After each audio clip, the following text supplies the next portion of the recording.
দীর্ঘ ১ দশকেরও বেশি সময় অপেক্ষার পর অবশেষে নির্মাণ কাজ শুরু হচ্ছে চট্টগ্রামের আনোয়ারায় বহুল প্রতীক্ষিত চাইনিজ ইকোনমিক অ্যান্ড ইন্ডাস্ট্রিয়াল জোনের। অর্থমন্ত্রী আমির খসরু মাহমুদ চৌধুরী, স্বরাষ্ট্রমন্ত্রী সালাউদ্দিন আহমেদ, বাংলাদেশে নিযুক্ত চীনের রাষ্ট্রদূত ইয়াও ওয়েন এবং বাংলাদেশ অর্থনৈতিক অঞ্চল কর্তৃপক্ষ বেজার নির্বাহী চেয়ারম্যান আশিক চৌধুরী ফিতা কেটে উদ্বোধন করবেন এই সম্ভাবনার। আর এই উদ্যোগের মাধ্যমেই খুলে যাচ্ছে অসংখ্য মানুষের ভাগ্যের দুয়ার। কর্তৃপক্ষ আশা করছে এই প্রকল্পে প্রায় $500 মিলিয়ন প্রত্যক্ষ বিদেশি বিনিয়োগ আনবে এবং 1 লাখেরও বেশি প্রত্যক্ষ ও পরোক্ষ কর্মসংস্থান সৃষ্টি করবে।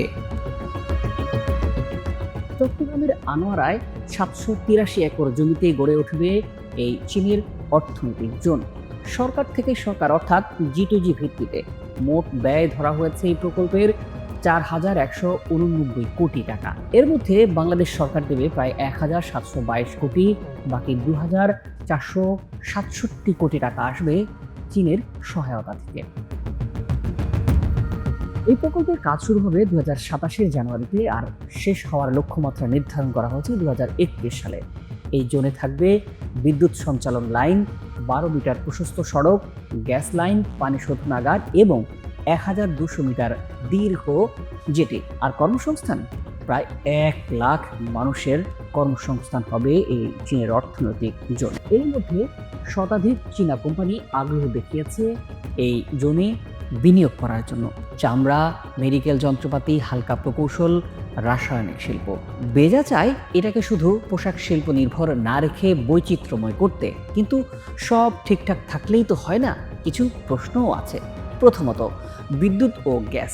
বিসিসিআই সভাপতি বলেছেন এই জোনে সংযোগ দিতে গেলে সরকারের ওপর চাপ বাড়তে পারে। বাংলাদেশে এমনিতেই বিদ্যুৎ সংকটে আছে, নতুন একটি বড় শিল্পাঞ্চল সরবরাহ নিশ্চিত করা কঠিন হবে। দ্বিতীয়ত, চীনা বিনিয়োগের ধারা কমে গিয়েছিল বাংলাদেশে। 2021-22 সালে চীন $1 বিলিয়ন বেশি ঋণের প্রতিশ্রুতি দিয়েছিল, কিন্তু 2023-24 সালে নতুন কোনো ঋণের প্রতিশ্রুতি আসেনি। তাহলে এই নতুন উদ্যোগ কি সত্যি সেই সম্পর্ককে নতুন উচ্চতায় নিয়ে যাবে? চট্টগ্রামের আনোয়ারা এটা বাংলাদেশের দক্ষিণ পূর্ব উপকূলে, মিয়ানমার সীমান্তের কাছে, বঙ্গোপসাগরের তীরে। ভৌগোলিকভাবে এটি ভারতের জন্য অত্যন্ত সংবেদনশীল একটি এলাকা। এখন ভাবুন, এই জায়গায় যদি চীন একটি বড় অর্থনৈতিক জোন গড়ে তোলে, সেখানে চীনা বিনিয়োগকারীরা আসেন, চীনা অবকাঠামো তৈরি হয়, চীনা কোম্পানিগুলো সেখানে কাজ করে, তাহলে ভারতের কৌশলগত উদ্বেগ আসলে কোথায় গিয়ে দাঁড়ায়?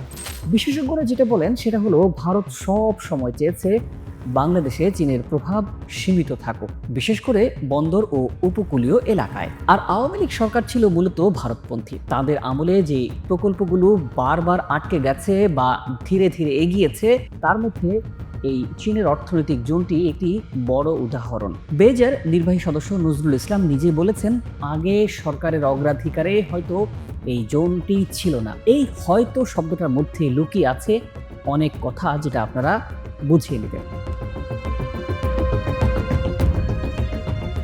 আগস্ট 2024-এর পর বাংলাদেশের রাজনৈতিক দৃশ্যপট বদলে যায়। নতুন সরকার এসেছে আর এই সরকারের পররাষ্ট্রনীতিতে একটা স্পষ্ট পরিবর্তন দেখা যাচ্ছে। প্রধানমন্ত্রী তারেক রহমান তার প্রথম রাষ্ট্রীয় সফরে মালয়েশিয়া যাচ্ছেন, এরপর তিনি যাবেন চীন সফরে। এটা প্রতীকী নয়, এটা একটা কূটনৈতিক বার্তা। কারণ দীর্ঘদিন ধরে এশিয়ার দেশগুলোতে এই নিয়মটি প্রায় অলিখিত ছিল। নতুন সরকার প্রথম সফর করে নিকটতম বড় প্রতিবেশী দেশকে। বাংলাদেশের ক্ষেত্রে সেটা ছিল ভারত, কিন্তু এবার সেই ধারাও ভাঙল। আর এই সফরের ঠিক আগেই পাশ হলো 4,000 কোটি টাকার চীনের এই আনোয়ারা জোন প্রকল্পটি। এটা শুধু একটা অর্থনৈতিক সিদ্ধান্ত নয়, এটা একটা ভূ রাজনৈতিক সংকেত। এই প্রকল্পটি বাংলাদেশের জন্য সত্যিকারের অর্থনৈতিক সুযোগ, নাকি এটা একটা ভূ রাজনৈতিক অবস্থান পরিবর্তনের প্রথম পদক্ষেপ, যেখানে ঢাকা ধীরে ধীরে দিল্লির কক্ষপথ থেকে বেইজিংয়ের দিকে সরে যাচ্ছে? উত্তরটা হয়তো দুটোই, আর সেটাই ভূ রাজনীতির সৌন্দর্য। অর্থনীতি এবং রাজনীতি এখানে আলাদা নয়। প্রিয় দর্শক, আপনি কি মনে করেন, এই চীনা বিনিয়োগ বাংলাদেশের জন্য সুযোগ নাকি ঝুঁকি তৈরি করবে? নিশ্চয়ই কমেন্ট করে আপনার মূল্যবান অভিমত জানাবেন।